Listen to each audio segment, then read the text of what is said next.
So check in. I'm here. Hi, Missouri. Hi, Hawaii. Aloha. I am so excited to see so many people. I see Ontario in the room, Missouri in the house. I'm excited to see so many people coming in to say hello to each other. This just makes me feel good about where we're going and this movement towards everybody having their republics restored. It makes me excited because whereas before the deep state, who are really non-human beings, divided us all. Your country is better than that country. Your skin color is better than that. Your skin color. Your race is better than that. Your race. Your gender is more dominant, more and better than that. We're all saying enough, right? We're all one. And that is what one of the laws of the universe is. The first law of the universe is the law of oneness. Hi, Idaho. We're all from source. We're all made of source. Hi, Lonnie. It's always great to see you. And to source, we will return if we ever decide to check on out of here. Hi, Alabama, Illinois, Mississippi. Oh my gosh, I'm just so happy to see you all. So now we're coming to a time where we're all going to have to work together, family, because markets are crashing, economies are crashing. As a matter of fact, I had a friend to call me, actually from Connecticut, and he told me that in Nigeria, some people are really struggling because they were told to turn in their old currencies and wait for the new currency, but they haven't gotten the new currency. And so people are there hungry, according to my source there. They're really struggling, and some of them are in the dark with no electricity. Additionally, I'm hearing in America, some people's ATM cards are not working in certain states. And I'm just concerned because you all know that when all these countries dumped the dollar and went to the gold standard, then the dollar plunged significantly. So what we know, according to Project Sandman, is they said that when triggered, country after country would let go of the United States dollar. This is what we call Project Sandman. 209 countries made this agreement that when triggered, they would drop the United States dollar, thus ending the United States hegemony. We would not have any more power if we didn't have the world reserve currency. And when that happened, every dollar denominated asset would plunge to near zero. Additionally, what you see happening is with the federal government being attacked by all the Republicans in the House saying, we don't need your funding. We don't need your federal entities, your three-letter agencies. We're defunding you. We're defunding the IRS. We're dismantling that. We're dismantling the United States Department of Education. We're dismantling the Federal Reserve banking system. When you see the Republicans and some of the Democrats that have jumped on board attacking the federal government, you know that's all going to crumble. All those three-letter agencies attached to it, they're going to go away. So according to Jim Rickards, once the dollar plunges to zero, all dollar-denominated assets will plunge to zero. So now countries, they're not buying the United States debt. They said, forget that. Okay, we're done with the United States. We're done with you all, with the United States hegemony, with your leadership, with your dictatorship. We're finished. So we're going to see the stock market crash. We're going to see the housing market crash. You might see the EBT card stop working. What are we going to do if Medicaid stops? Welfare stops. Okay, all of those benefits that so many of us have gotten accustomed to. What are we going to do when the funding for federal schools stop? Because it will. Because the federal government is going bye-bye. You all know that they've already reached their debt limit. Janet Yellen made that statement, an announcement on January the 19th, on a Thursday, that we've reached the debt ceiling. We've actually reached it and surpassed it. We're beyond 31 trillion. But we know there's probably, that number is probably a lot higher, like closer to 100 trillion. What are people going to do? And this is why we need to say, I do not consent to all of that division, and start right now while we can, aligning with our soul family. We need to get our families together. We need to, restore our marriages, restore our reunions, bring back our ancients, our elders that, we discarded, and restore the family unit. and also mingle with the people in our communities and establish strong relationships so we can help each other, and not contingent upon your skin complexion, but contingent upon, do you have the same mission that I have to make sure we all survive this time? So that's enough of that. That was my introduction. Things are changing quickly. Countries have dropped the United States dollar and they have left and fled to the gold standard. And so some of us have said, you know what? I'm going to roll over my assets into precious metals. I'm going to take out some of my retirement funds or all of it and roll it into a gold IRA or roll it over into precious metals, because inflation is increasing. As the dollar decreases in value, precious metals increase. But another thing is, as the dollar decreases in value, you're going to see inflation continue to go through the roof. Okay. And the best hedge against inflation is to put your fiat dollars, as many as you can, and I'm not a financial advisor, but this is what economists say, roll it over into precious metals. It would be a great hedge against inflation. And it's a good way to save, I'm telling you. So if you don't have a lot of greenbacks sitting around and you got gold and silver, you're not inclined to touch that money for things that are not necessities. So what a lot of us have done, is to roll it over into precious metals. And yes, I'm an affiliate with Miles Franklin. You can contact Andy Scheckman and Miles Franklin at info@milesfranklin.com. But on the other hand, and let them know Dr. Kia Pruitt has referred you so that you can get a great price for your investment. On the other hand, many of you have Vietnamese dong, you have Iraqi dinar, you have Zimbabwean zim, you have Venezuelan bolivar, and some of you have Indonesian rupiah, Indian rupee, Afghanistan currencies, all these currencies. So I said, let me come on and tell you guys, and you ladies and gentlemen, what is going on, because yes, the storm is coming. The storm is upon us, family. So if you paid attention to my broadcast with Mark Z today, I talked about how they're going after the IRS and it's being attacked. If you paid attention to what I said last night, I told you that House Speaker Cameron Sexton said that he was not accepting $1.8 billion from the federal government to fund schools in Tennessee. He said, we don't need your money. Okay. He said, no, because when the federal government funds you, strings are attached, and we the state have money. We can take care of our own people, and we're going to take care of and control our curriculum, and we're going to control testing. So that's what happens when you give power back to the states. So we're going to start to see more and more people attack the federal government and return power back to the states. So having said that, family, if you are like me and you desire to be proactive and have a little bit left over, or invest in exotic currencies so that when they revalue, you will do well, this is the podcast for you. Okay. So a global currency reset, what they call GCR, is when they destroy the old financial system and they come up with or return to a sound monetary system. At the end of every empire, they rack up the debt, like the United States Federal Reserve just did. They rack up the debt, they spend the money, they print out a lot of fiat dollars and spend that up too. And then they crash that currency. And then they go to or return to a sound monetary system. That's called the crack boom.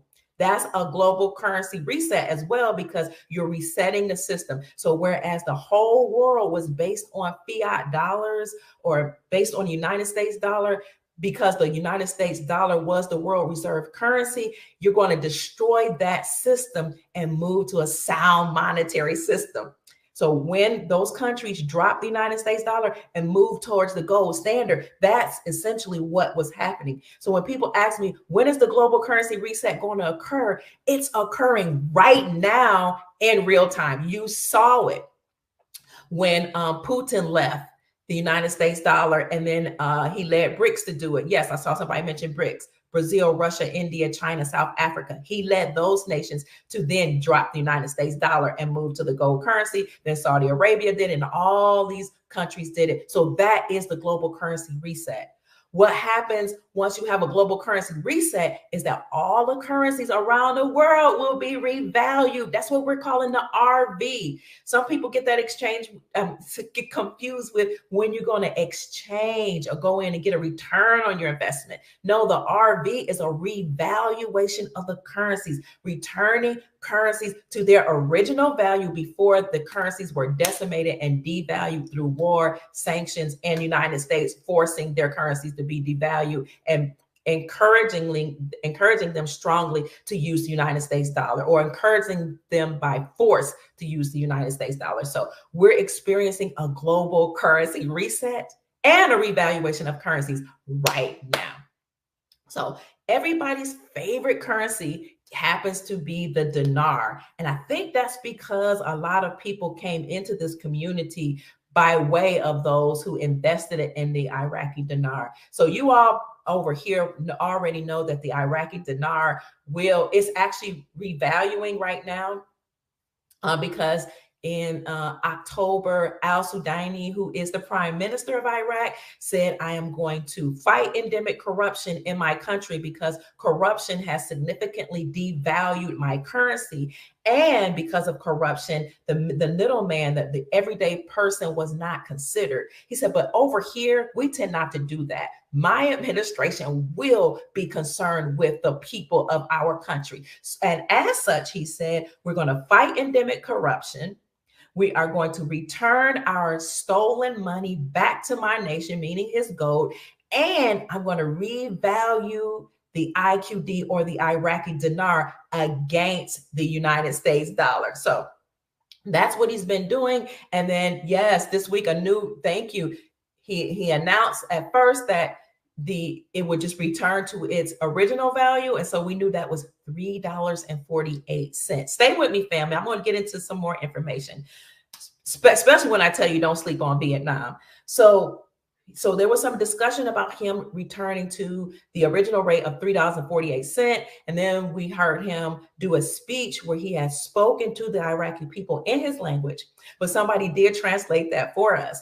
And what he said in his language was, dear Iraqi citizens, stop using the United States dollar.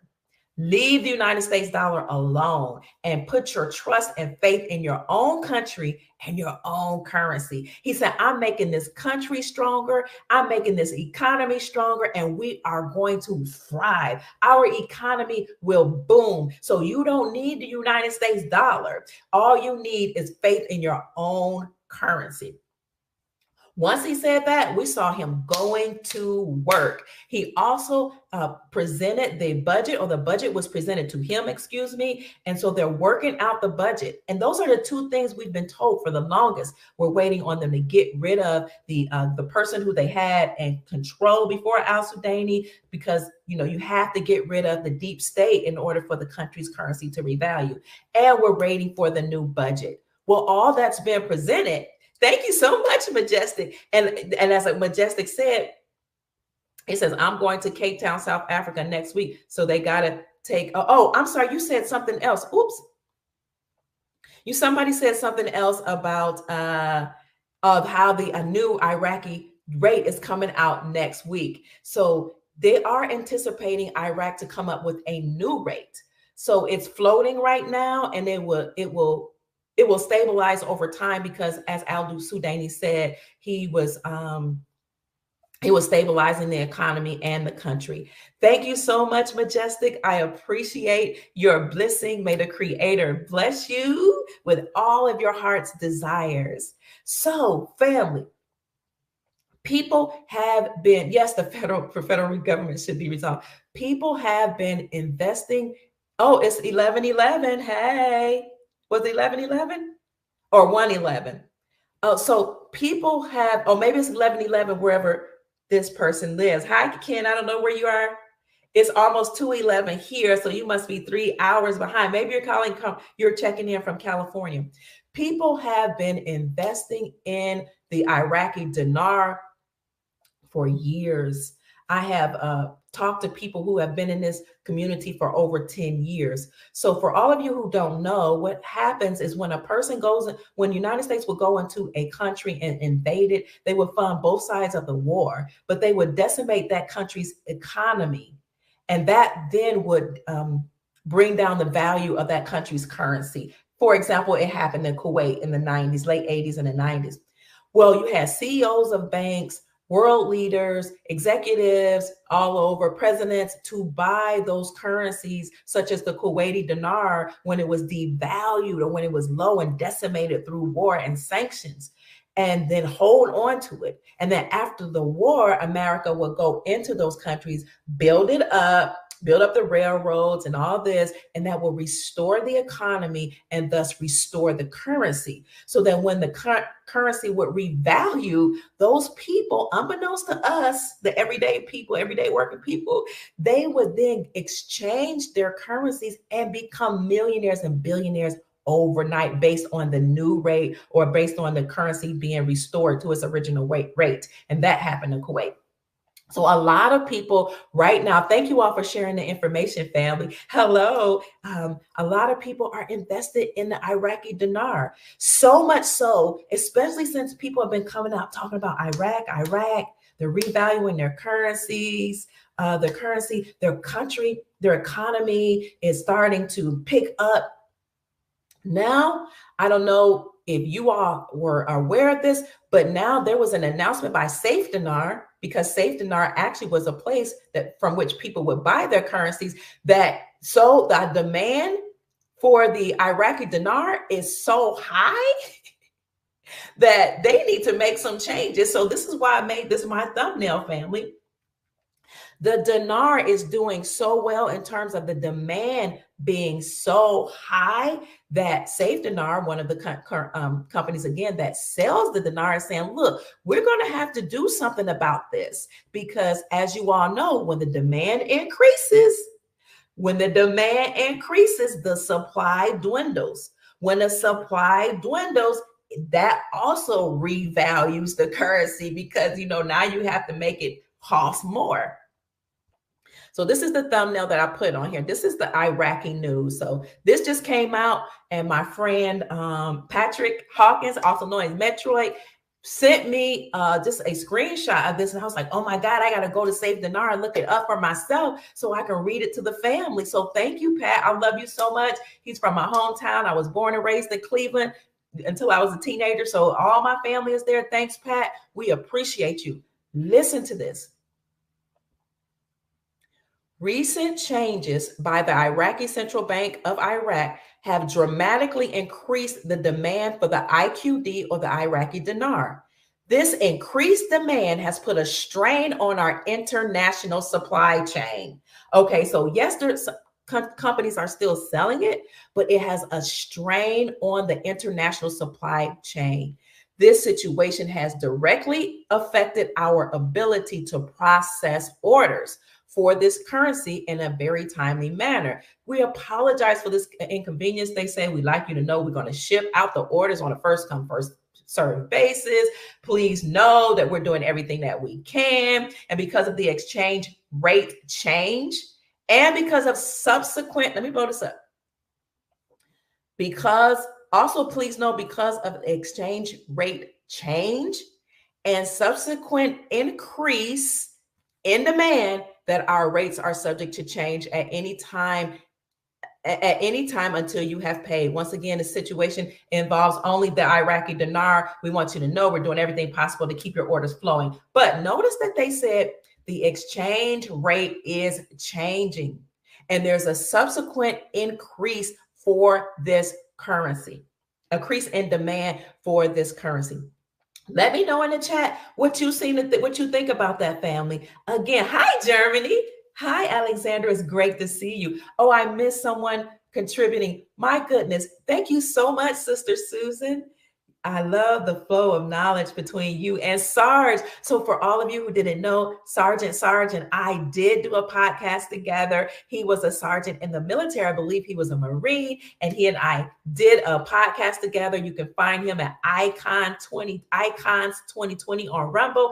But I also put that video on my channel. So you'll see a conversation. Thank you. Thank you for the blessing. I appreciate you. May the Creator bless you with long life, prosperity, and peace. So family, what do you think about that? What do you think about that? They're saying that the dinar is the demand is so high that this is affecting the whole international supply chain. So I'll read just a little bit of that. That was awesome. The recent changes by the Iraqi central bank have dramatically increased the demand for the IQD. This increased demand has put a strain on our international supply chain. So yes, they're having an issue processing orders because of the high demand. That was awesome. I'm so excited. Hi, Patsy Fox. God bless you. I am so appreciative and honored that you're thinking of me with your monetary blessing. May the Creator bless you with long life and prosperity and peace. So no, they said I might see dollars disappear, but they'll come back as US notes. Absolutely. Thank you again, Patsy. Wow.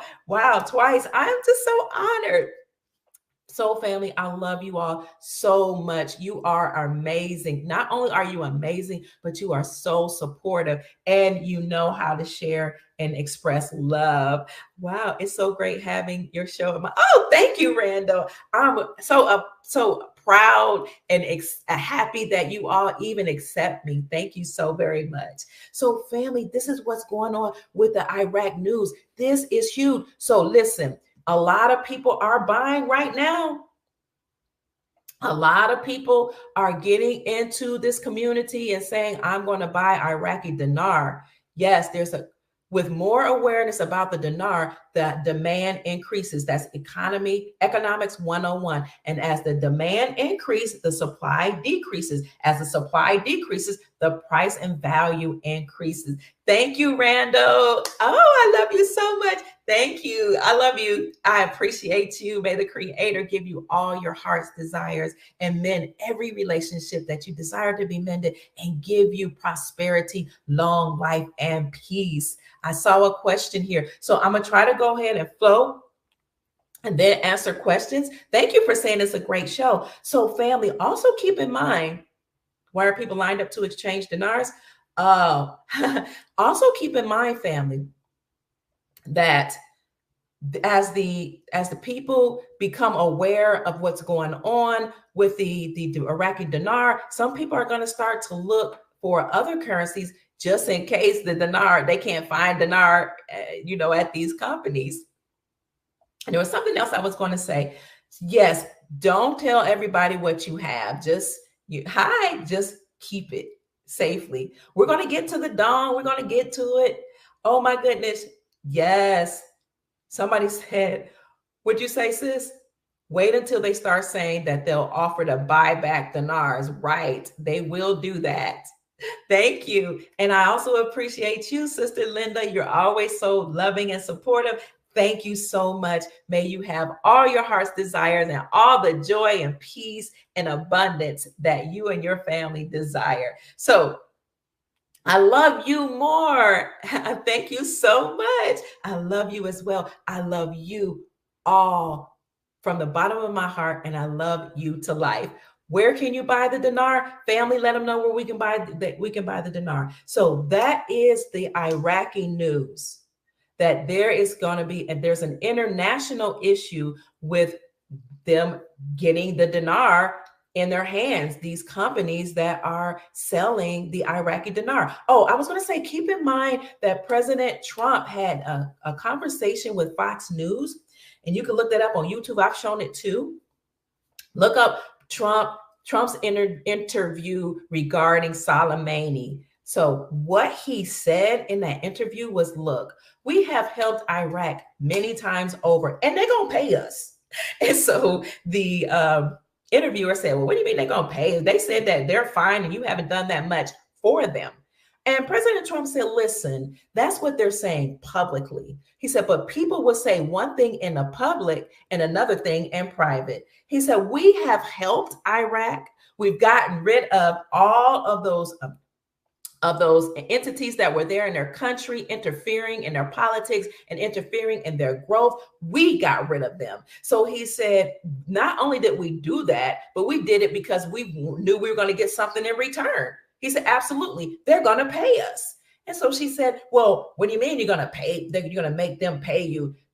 President Trump said, look, we have helped their economy. We've built up their roads. We've constructed railroads that are better than the railroads that we have in New York City, my home. He said, I wish we had something like that in New York that can rival what we did in Iraq. And they're going to pay us. As a matter of fact, we have billions of their money sitting in our banks right now. And he said it emphatically and, confidently, and some would say haltingly.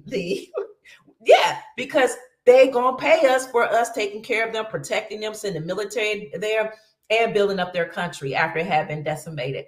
So my point is, if the dinar was not worth anything, if the dinar was not going to revalue, there is no way we would have their currency sitting in our bank right now. Okay, so when he said that, he was serious. He was letting everybody know that we are going to revalue, that the dinar is going to revalue, and America is going to do well based on that revaluation. So, oh, yes. Yes, we're sharing information because we're all one family. So that is just the dinar information. All right. Now, let's get into, you guys want to talk about the Vietnamese dong, I suppose. Everybody's like, what? But before we do that, let's talk about, what about the Zim?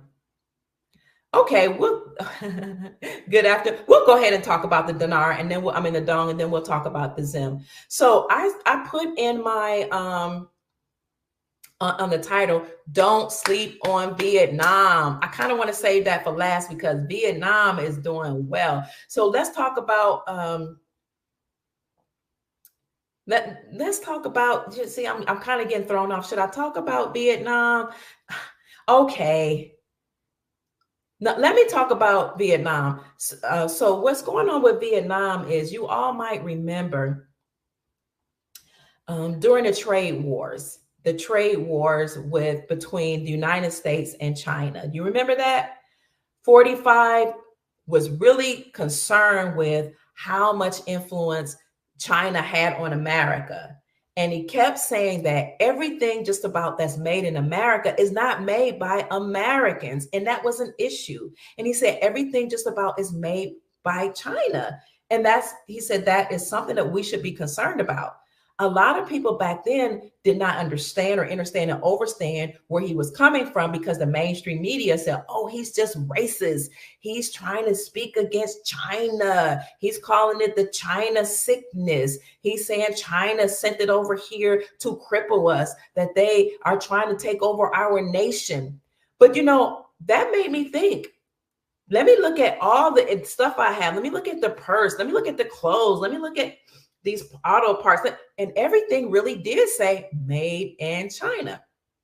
So during the trade wars, what happened is China said, we need for we're going to fight against this situation that's going on. We need China to stop importing things to America. And he also said, I don't like the fact that the presidents that were before me made an agreement with China and allow our major companies and industries and factories leave our cities and go to China to invest there and seek out cheap labor. And that has significantly impacted and affected the American people here in our nation. It had impacted many families who were dependent upon those factories, who had worked for those factories, those automobile shops, those clothing shops, those shops that made just furniture and all type of appliances for your home. He said, no, this has been an attack on we, the American people, and we need those companies to come back home. Thank God for number 45. I appreciate you, because a lot of people who are working in these factories no longer had an income. So when the factories left the cities, and I'm from Cleveland, when the factories left Cleveland, that decimated my city. That made my city become very vulnerable to people now becoming involved in the underground economy, like becoming involved in gangs and in the drug industry and mafia and stuff like that in order to survive because we no longer had factories.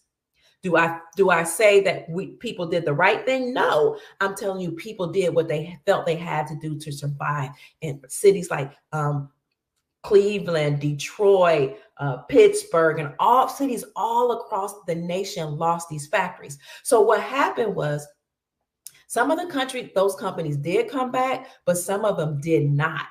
They left China and they went over to, hello, drum roll, please.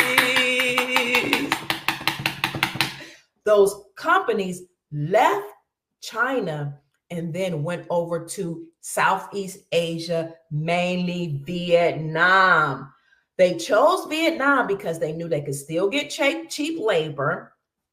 They chose Vietnam because Vietnam was open for one, and they chose Vietnam because they said, hey, that Vietnam also has a relationship and a union between them and other Southeast Asian countries. Okay, so again, when there was a trade war between us and China, those countries then fled to Vietnam. And what that did was cause their economy to explode, literally almost overnight. So this put Vietnam in a very good position. So they had positive economic growth, not only right before the global pandemic, but during the pandemic, their economy exploded. And so during the pandemic too, they were inflating the dollar to make the dollar appear very strong. And usually when you have a strong dollar, you exceed a devaluation of other currencies around the world, especially emerging currencies or what they countries in emerging countries such as third world countries. So again, they inflated the dollar and the dollar was strong or appeared strong. And usually when the dollar is strong, that leads to a devaluation of other currencies, especially in the emerging countries. Emerging countries are those countries that are trying to become economically strong. We call them third world countries. So typically you see a devaluation of their currencies when our currency is strong in America, but not in Vietnam. What happened in Vietnam is that the Vietnamese currency became stronger because those entities or factories and companies that left China went to Vietnam. So their currency became extremely strong. And in fact, during the shutdown, it was one of the only currencies to do so well and experience growth during the shutdown. Not only was the currency one of the strongest in the whole world during the shutdown, but it continues to be one of the strongest currencies. Okay, so they enjoyed economic growth during the shutdown when the whole world was closed due to the pandemic. So much so that they experienced nearly 8% growth. And that was the highest of any country in the entire world. So when no other country was able to export and no other country was doing well, or their economy was not booming, baby, Vietnam was exploding. And I was watching it. I was like, wow, how are all these companies just coming online, exploding, growing in Vietnam? In fact, in the third quarter alone, their economy of 2022, after the pandemic, their economy grew by 14%. That's unheard of during and right after a global pandemic. So we're talking about, so let's take a step back. During the shutdown, you have companies that are doing well, they're exploding. You have tech companies over there, textile companies, factories of all sorts, just doing extremely well. And they don't have to pay the people well because the people are used to having a devalued currency, right? So you have cheap labor. So they were exploding in Vietnam. Don't sleep on Vietnam. Don't sleep on the VND, the Vietnamese dong, because right now you could buy it, $1 million for only $70, less than $70 or less. So after the shutdown, they were still booming. And in the third quarter of 2022, remember when all those central banks were hoarding gold, when they were all doing well, and they hoarded what, $32 billion of gold, or 400 tons of gold central banks were buying up in the third quarter of 2022. What was going on in Vietnam is that their economy was growing by 14%, and we had just we had just gotten over a global pandemic, a global shutdown. So yes, you're right. Right now, the country is manipulating the value, and it's not time yet to make this huge announcement that we're experiencing the republics all over the world being restored. That hasn't been announced yet, and it hasn't been announced yet that currencies are actually revaluing behind the scenes. So Vietnam has has the strongest economy in Southeast Asia, not only because of all the companies there, the tech companies, the textile factories, and all that, because their currency is strong, like our friend said. Hi, family. They're suppressing it right now, so nobody knows that the currency is revaluing behind the scenes. But Vietnam has some very good and very strong trade agreements. They have a very good trade agreement with the UK. Okay. And that's not the only listen, they have trade agreements with countries all over the world. They have a great, strong trade agreement with the Southeast Asian countries that are there, like Malaysia, Indonesia. And that's why some people are really interested in Malaysian currency, Indonesian currency, all the Southeast currencies, because they're like, look, they have trade agreements and unions with Vietnam. And we that are awake and have been studied, we know Vietnam is thriving. So they have a trade agreement with Southeast Asian countries. They have a trade agreement with the UK, and they have a trade agreement with Canada and Mexico.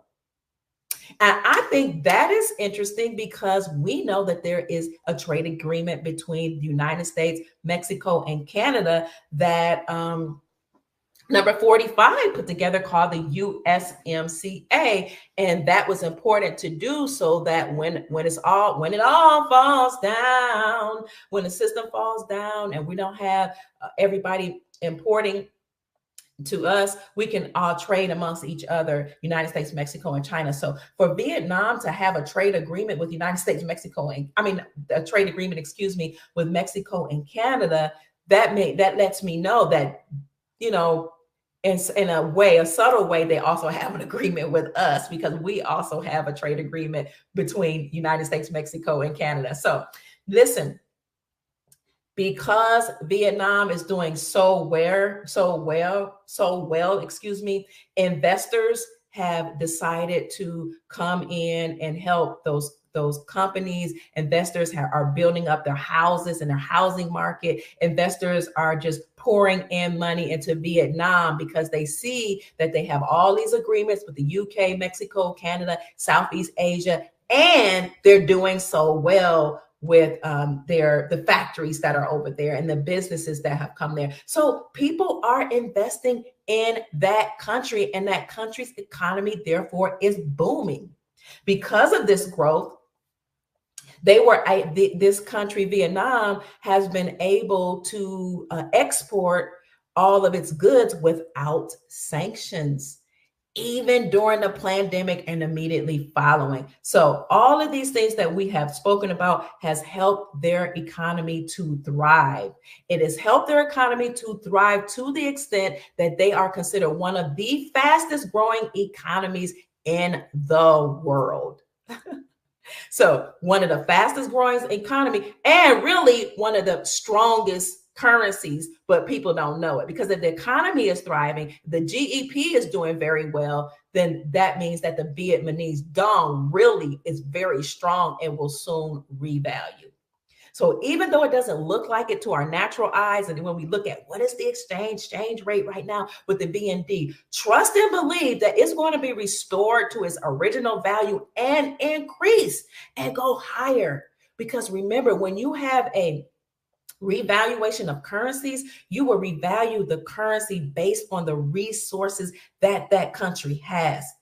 So one of the main mineral exports in Vietnam is coal and petroleum. So all that's going to back up Vietnam and their currencies. They're rich in oil, they're rich in natural gas, they're rich in iron ore, O-R-E. They're rich in copper. They are rich in gold. They are rich in building materials. They have great sea sources. They have great agricultural potential. They have vitamins there. I mean, natural resources that out of the wahoo coming from Vietnam, which is probably why they have been sanctioned, mistreated, had wars over there, all this stuff going on with Vietnam. They are a very rich country. Do not sleep on Vietnam and their currency. So plus, they have amazing people, excellent, delicious food, a vibrant, beautiful country, and family. Let me tell you, they are definitely worth investing in. So that's that for Vietnam.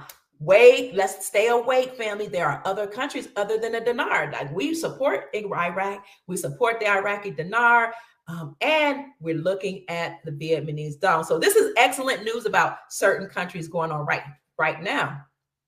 So I told you all that they have one of the strongest currencies in the world, and that has not been talked about because of how well their GDP is doing and how they are thriving due to all of those nations being having agreements with them, and due to all of those factories being there. But you know, one article said they have the strongest currency in the world, but I'm like, well, that might have been, they might have one of them. I don't know if they have the strongest currency in the world, because let me tell you, my man, that Vladimir Putin, the great chess master, was like, I will not be left out of this.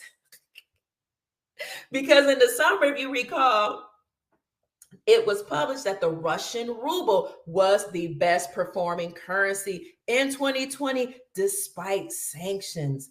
What sanctions are you talking about, Dr. Pruitt, or as my students call me, Dr. P, Miss P? What are you talking about? Or as my family members and my foster children and all my children in the community call me Mama Kia. What are you talking about? So if you recall, when Vladimir Putin went over to the ukulele to clean out that whole country from all the trafficking that was going on, for all the things that 46 was involved in. And as you all know from listening to my report, he and the whole family are under investigation. Yes. So, in fact, it was announced that not only are they under investigation, but accountability is coming, is what the person that's over the what is it called, the oversight committee, something like that, to make sure that our freedoms are restored. So he and his family, and actually leaders all over the world, were involved in nefarious activities over in the ukulele. So Putin went over there as being one of the 3 or 4 leaders who are actually working together to demolish the deep state all over the world. He went over there to clean out that area and bring that territory back under that umbrella that used to be a part, kind of like one nation or one area, or at least have an agreement with each other. So when Vladimir Putin went over there to do that, the mainstream media, the deep state, they went on this major campaign to say that he was a bad guy, he was evil, he was, the Russians are coming to get us, and we've always had problems with these people. Now, I don't know if you all grew up in the time when I grew up, but Russia was always the bad guy. We were so afraid that they would drop a nuclear bomb on us at any time. And as a matter of fact, in the schools, we did drills where they would sound an alarm, and you had to practice because the Russians were coming to get you. So this alarm would ring in the middle of a school session. And that was the Russian bell. Woo, woo, woo, sirens would go off. It was so terrifying. So we were taught to go and run underneath a desk and hide and protect ourselves. You had to fall down, put your arms over your head, and go underneath a desk, because the desk was going to save you from the Russian nuclear weapon. And then if you had another type of alarm that would go off, you had to run into the closet where we kept our coats, or you had to have a single file line up at the door and rush down to the basement and hide and protect yourself against Russia. So all my life, that was a scare tactic that the deep state had played. So much so that people had fallout shelters, and they were like these little underground shelters. But you would see on the side of their houses, it was like a cellar. And they built it out so that you open the door and you go down steps and go underground. They had pillows, they had blankets, they had food in jars and cans and clothes and supplies that were supposed to protect them until this Russian war was over. That was that was going on between America. So they've been talking against Russia for the longest time, but Vladimir Putin does not care. Hello, thank you so much. So Vladimir Putin said, you can put sanctions on me. I'm still going to clean out those that area, the ukulele. I'm going to destroy all the stuff that I see that's going on with all of this trafficking with drugs, women, and children.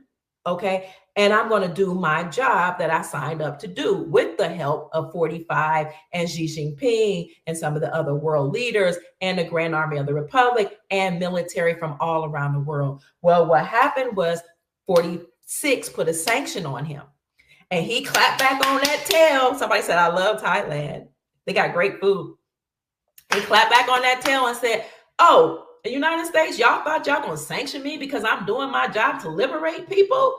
Oh, I know how to pay you back. I'm going to drop the United States dollar. And that's what he did. He dropped the United States dollar and fled to the gold standard, or fled to the use of gold and other commodities for trade. Because you all know that what made the world reserve currency was our agreement with Saudi Arabia. We know this. Some of you already know this, but Andy Schectman does a great job, of the CEO of Miles Franklin, of explaining this. We had an agreement with Saudi Arabia.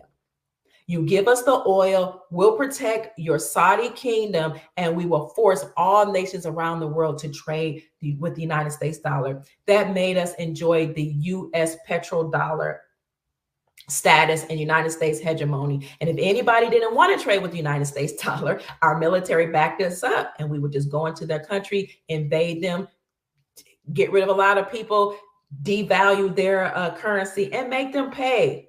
Okay, but Russia was like, I'm not scared of you.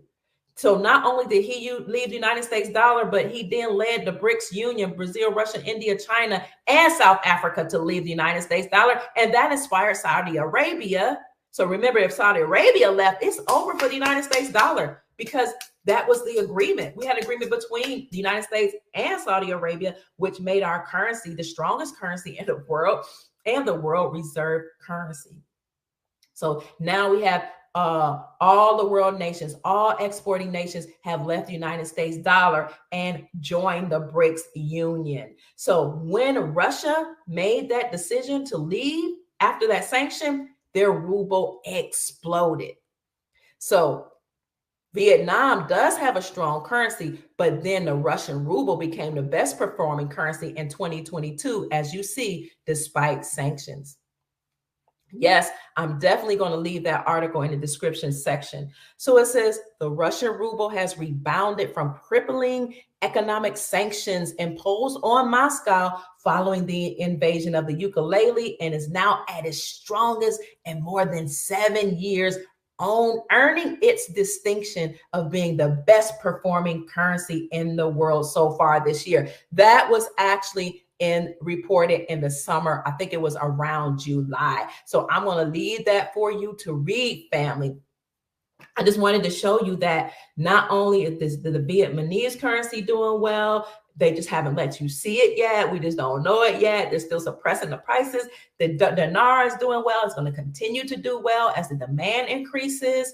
And the Russian ruble is doing well. In fact, the Russian ruble might have surpassed Vietnam, at least in 2022, as being the world reserve currency. So this is all great news. Great news, because it seemed like it all started with Russia and Vladimir Putin, but it actually started with 45 saying, these are our presidents that were before us and our government, the federal government, sold us out. to the CCP. I mean, he was bold about it too. He was so bold. He called it the China CB, the China sickness, but people did not know how to take that. He really cares for America, according to the way I see it.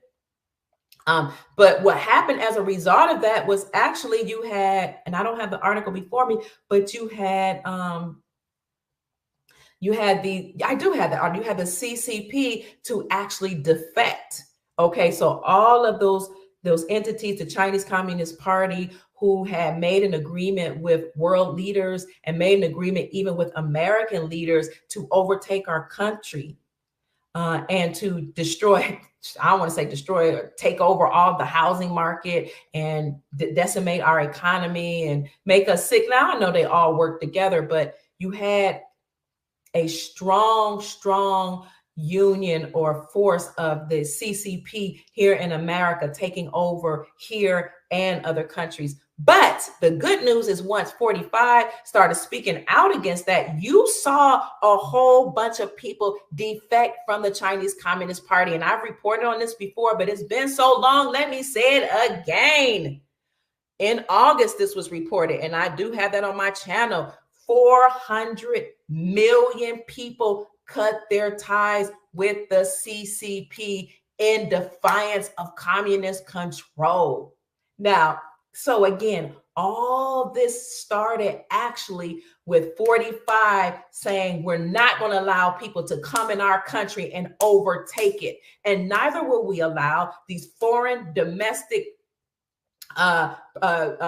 what you call them, perpetrators, these traders, to sell us out to other entities. So when he spoke that vehemently, strongly, and fiercely, courageously, people had to flee. Okay, that's when the companies left. China, now they may have gone to Vietnam, but see, now Vietnam has allegiances and trade agreements with our allies, namely Mexico and Canada. So, hey, whatever it takes. But now we need those companies to come back home. So 400 million people cut their ties. What is the name of that guy who used to be an FBI, former FBI, former CIA director? He spoke on February the 8th. His name escapes me. February 8th, spoke at the governor's conference, I think it was. So I'm going to tell you how the CCP, here we go, how the CCP was kind of highlighted, or how they became vulnerable to everybody knowing what was going on. So I'm going to get to that article in a minute. You know, as a matter of fact, I'm going to go now because you all need to see it. It was Mike Pompeo. Mike Pompeo spoke at the governor's conference. Let me get out of here and show you something right quick. So when Mike Pompeo spoke on February the 8th, I think it was 2020, at the governor's conference, he spoke. He was a former, I want to say CIA director. And he said, listen, all of you governors, I know what you all have done. I know that you all have, okay, let me see if I can get on one. He said, I know that you all have some type of agreement. Here we go. I'm going to put it up here. Some type of agreement with the Chinese Communist Party. You have allowed the Chinese Communist Party. So this is where I Googled it. You all have had an agreement with the Chinese Communist Party and allowed them to infiltrate the banking industry. You've allowed the Chinese Communist Party to come and infiltrate the school system. You've allowed them to come and infiltrate the universities. You've allowed them to come, the Chinese Communist Party, to come and infiltrate all areas of our lives and every segment of our society, because you knew that doing so would then allow the CCP to come over and basically subjugate the American people and make them slaves to the Chinese Communist Party. So he spoke at the National Governors Association. Yes, it was in 2020. That was on February the 8th, 2020. I'm going to leave that in the description section. But what happened when he made that announcement was he said, I have seen each and every one of you governors that was Secretary at the time. Yes, thank you, Mike Pompeo. He said, I want everybody to see that you all have made the United States vulnerable. All of you, or many of you, have sold out your states. He said, but I have a report card that I got from the CCP, unbeknownst to you. And because I used to be a CIA director, I know exactly what each of you have done. I have a report card that states how complicit you have been with the Chinese Communist Party and how you've allowed them to infiltrate our universities and different segments of our population so that they can come and destroy us from the inside out. He said, so I have a rating of how complicit you all have been. So as such, I'm asking you to do the right thing. This was right before the whole world shut down in March. This was in February the 8th, to be exact, 2020. He said, do the right thing. Oh, and it was a nice speech. Oh my gosh, it was sweet. It was calm. I don't want to say sweet. It was direct. It was calm. He really didn't make that many threats. He just said, I'm urging you to do the right thing. And then he took his seat. Well, that was in February, but then here we come in March. Did they listen? Nope. Not only did the whole country shut down as well as the world, but these people in power that had an allegiance with the CCP and allegiance with the SOROS and their entities, they caused Black Swan events and false flag events to happen so that then they can get boots on the ground. So they're like, we're going to have these shootings to happen. We're going to have all kind of things to happen among our vulnerable populations that, people classify as Black, because that'll get everybody up in the uproar. Like, oh my God, how could they do this once again? And right before an election, oh my God, this is so horrible. And it was. But they allow for that to happen so that then you can have BLM, Antifa, and some of these other entities. I already know what they're going to do.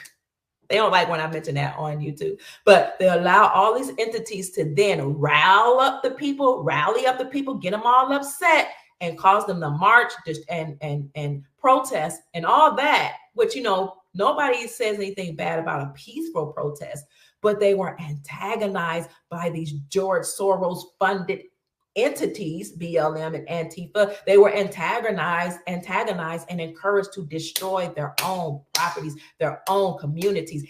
And they inspired them and encouraged them to say, defund Popo.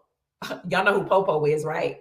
5-0 is what they called him when I was growing up. 5-0 from the movies and sitcoms that used to be on. Oh, defund 5-0, defund Popo. Okay. So when you have people that are easily manipulated and controlled by mainstream media while they are vulnerable and while they are emotional, you can get them to do and say anything. So you had all these people saying, yeah, defund them.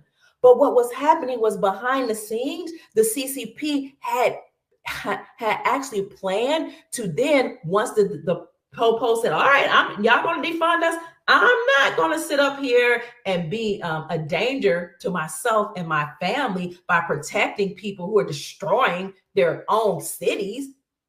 And you're going to defund me. So now you want me to work for no money? You out of your mind? So you have people quitting the department.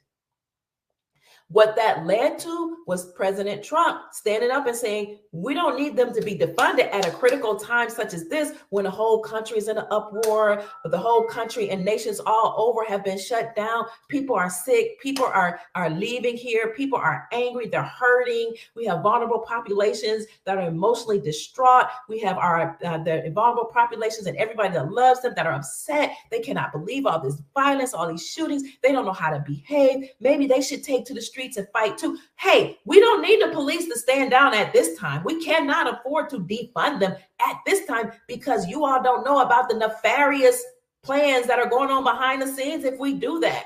And if we defund them, we're not going to have protection. He said that. He said, no, we don't need to defund them. We need to weed out the bad apples. We need to re-educate them.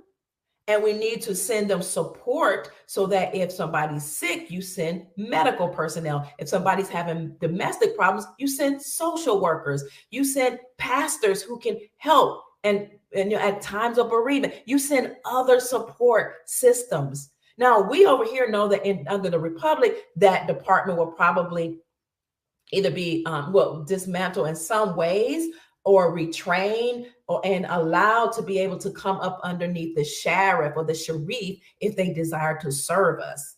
Okay, but defunding them at a critical time as that was not smart because we had too much going on in our country. Now, we did bring the National Guard around because you had to have some type of support, right? And people were getting out of control. They were emotional. They were emitting loosh, which is that psychic energy from being traumatized. I mean, everybody was just going through it. So behind the scenes, you had the CCP standing there waiting. So once you get rid of Popo or 5-0, then what you would do is you say you allow everything to get chaotic. And then you bring in a military branch that is so fierce and so violent that, that it will rival nothing that you've ever seen before. And that was going to be an army that was funded by and manned by the Chinese Communist Party. And this is why President Trump was so vehement about getting these people here. He said, we don't have a problem with people coming here lawfully seeking jobs and opportunities. We're the great land of opportunity. Pompeo said the same thing when he was speaking to the governors of all the, at the governor's conference, when he's speaking to all the governors from every state. We don't mind our people from our Chinese brothers and sisters and people from all over the world coming to help us or to seek opportunity. But what we do mind is a military branch and an army of rogue people, violent people trying to come and overtake our country. We already had that with the United States Incorporated. Okay. We don't need the bloodline families. We don't need them to align themselves with the Chinese Communist Party because they had already bought up a lot of the homes, a lot of the businesses, funded many of the schools, funded many of the universities because they had planned to take over. But the great announcement is in August 6, 2022, there was a publication that said 400 million cut their ties with the CCP in defiance of communist control. Disintegrate the CCP because even the people over there in China did not enjoy that type of control over their lives, their money, their families, their ability to thrive. So in New York, there was a Chinese entrepreneur, creator bliss him, named Chen Guanghong. He had one message and he led this beautiful, beautiful parade in New York City. One message he said on this billboard that he wanted to tell the world, and it was "Tai Dong." It's a Chinese phrase and it means quit the party. So in this beautiful charade, he was letting the world, parade, letting the world know that 400 million people had defected from the CCP. Now, they said when this article was published in August of 2022, Shen is one of 400 million Chinese who have renounced their ties to the Chinese Communist Party and its affiliate organizations. So not only did that happen, but at the same time, you actually saw some of the Chinese people, as well as people in the ukulele and other countries, come forward and say, look, 46 has some dealings with the CCP, and they brought receipts. They brought receipts. And I remember publishing those, and there were some transactions that he allegedly had with the CCP. These were people from China speaking out who had defected from the CCP. They showed receipts, they had tapes, they had all type of things. But of course, Facebook and social media censored those things. And this is why on December 15th, 2022, President Trump said, I am signing a digital bill of rights. Now, if he wasn't the president, how he gonna be signing bills? Okay. He said, I'm going to get this done where we have a digital bill of rights. He did that on December the 15th. it was either December 15th or January 5th. I think it was December 15th because that commemorated when the Bill of Rights were actually signed. So he said, this is a digital Bill of Rights. And what I'm doing is I'm going after all social media platforms and mainstream media and everybody who tries to silence the American people. So they did not want you to know that all this was going on. So with the digital Bill of Rights coming out December 15th, now you see more mainstream media actually coming out to present the news. And I don't know if you all remember this, but House Speaker Cameron Sexton made an announcement. Was it him? One of the speakers made an announcement. No, not him. It was the Speaker of the House, Kevin McCarthy, made an announcement actually on January the 20th, 2023, this year, just last month. He said, I am going to investigate 46. He said, make no mistake, I'm investigating him because of his nefarious activities, him and his family, but I'm going after Papa because Papa was the ringleader, he said.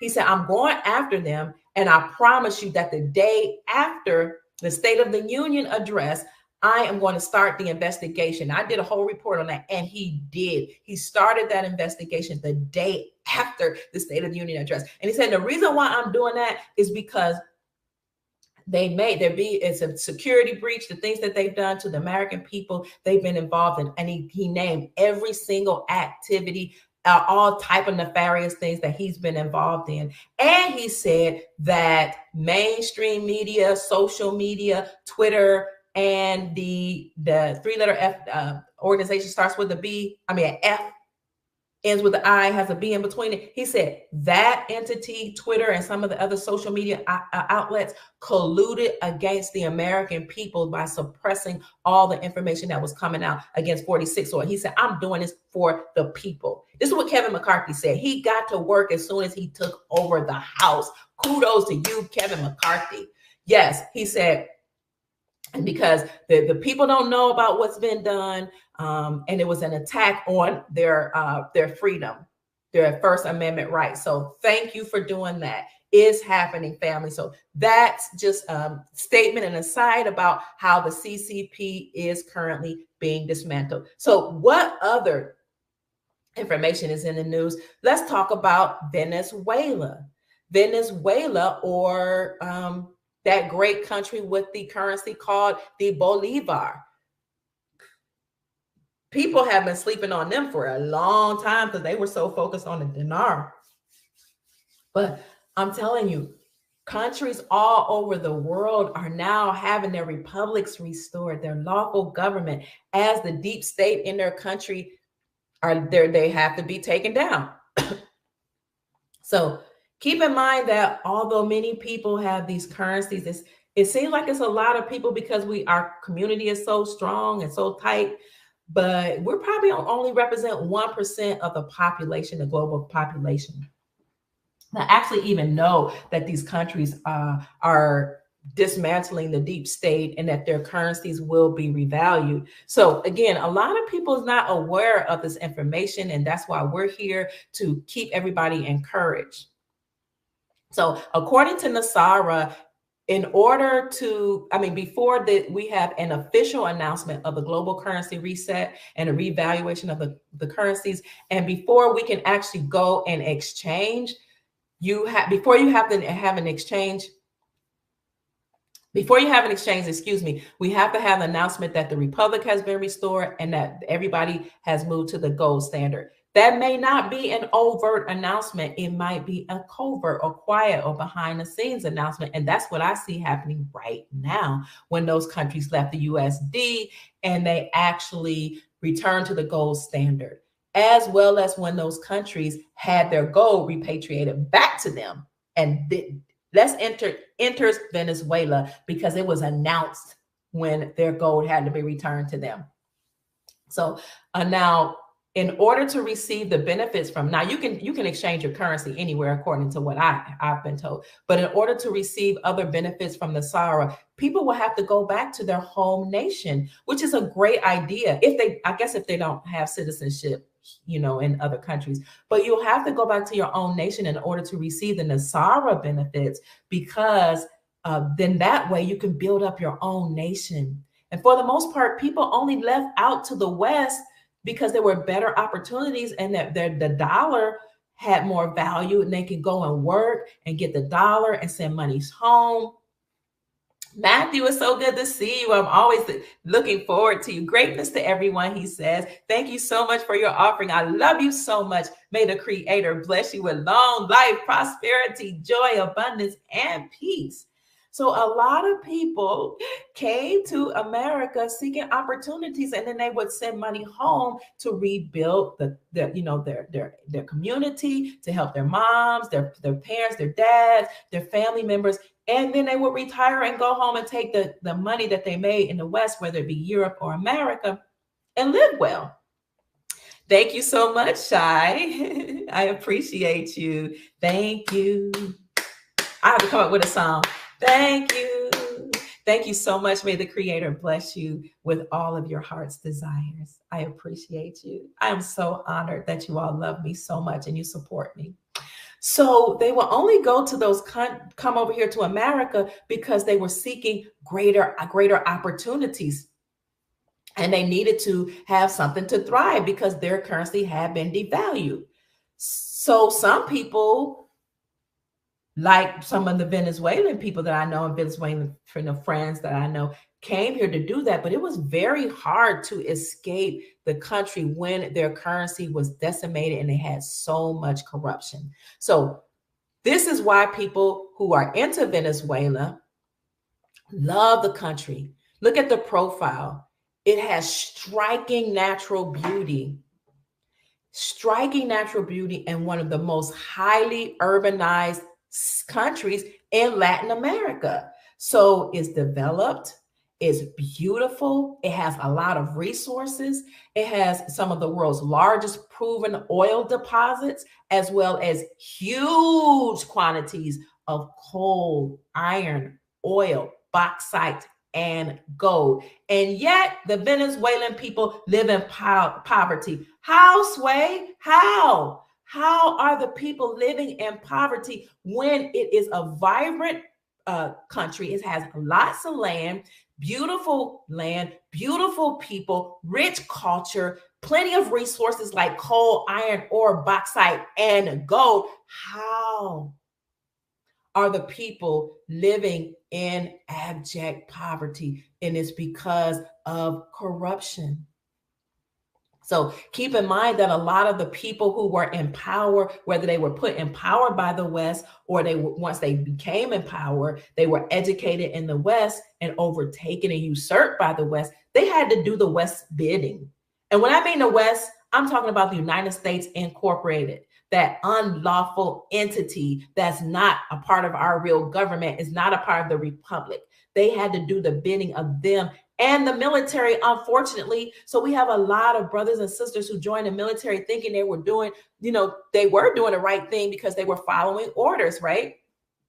But they didn't know that they were the branch of these sick people in power to do their bidding. So this is why Venezuela is a country to look at, because with the corruption and all the sanctions, their currency was decimated so much so that they had to take, big old basket loads of their currency just to go and buy groceries. And it reminds me almost, it reminds me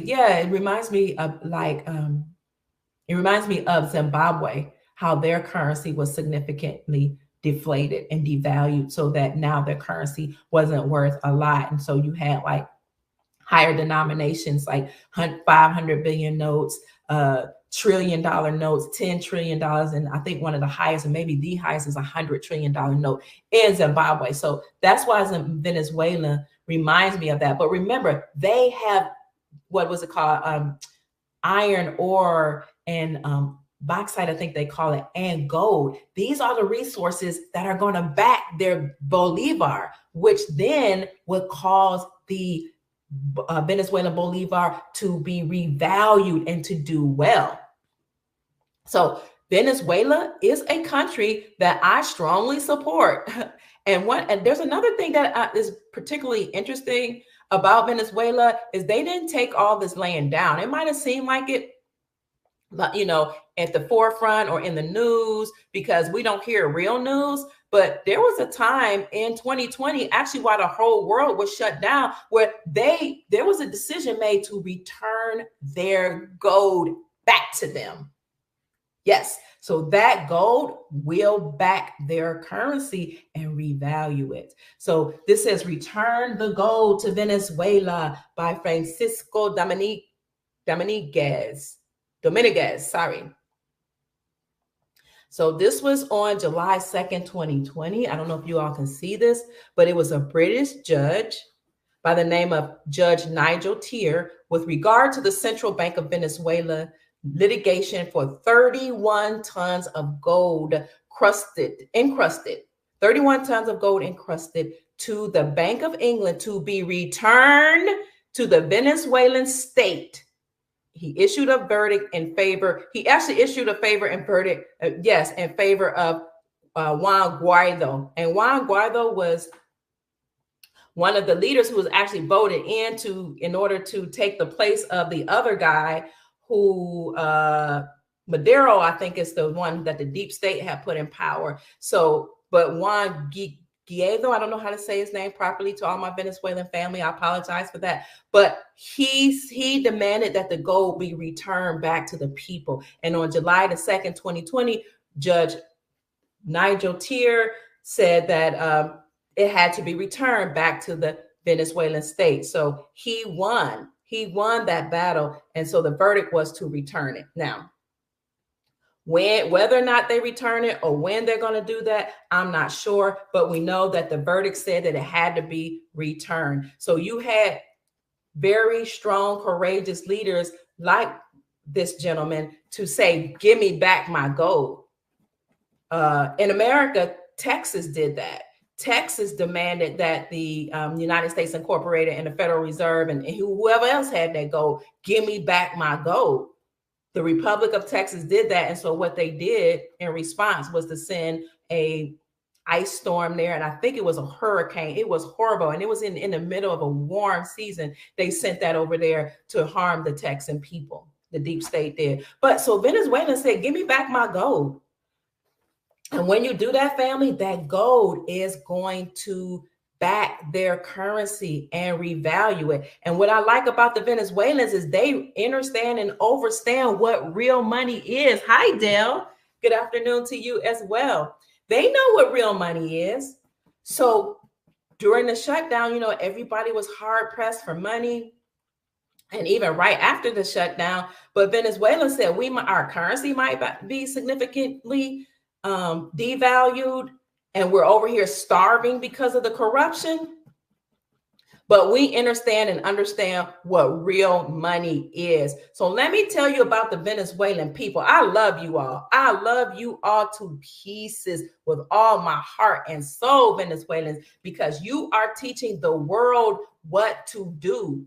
I keep hearing people saying, when is the gold standard coming? What are we going to do? We don't have any power. It's the deep state's fault. It's the government's fault. And yes, they have to take accountability for what they've done, and they will pay restitution for that. But thank you, Venezuela, for teaching people how to use their sovereignty, how to take it upon themselves to use their own power to recognize gold as money and to therefore go and purchase necessities with true money.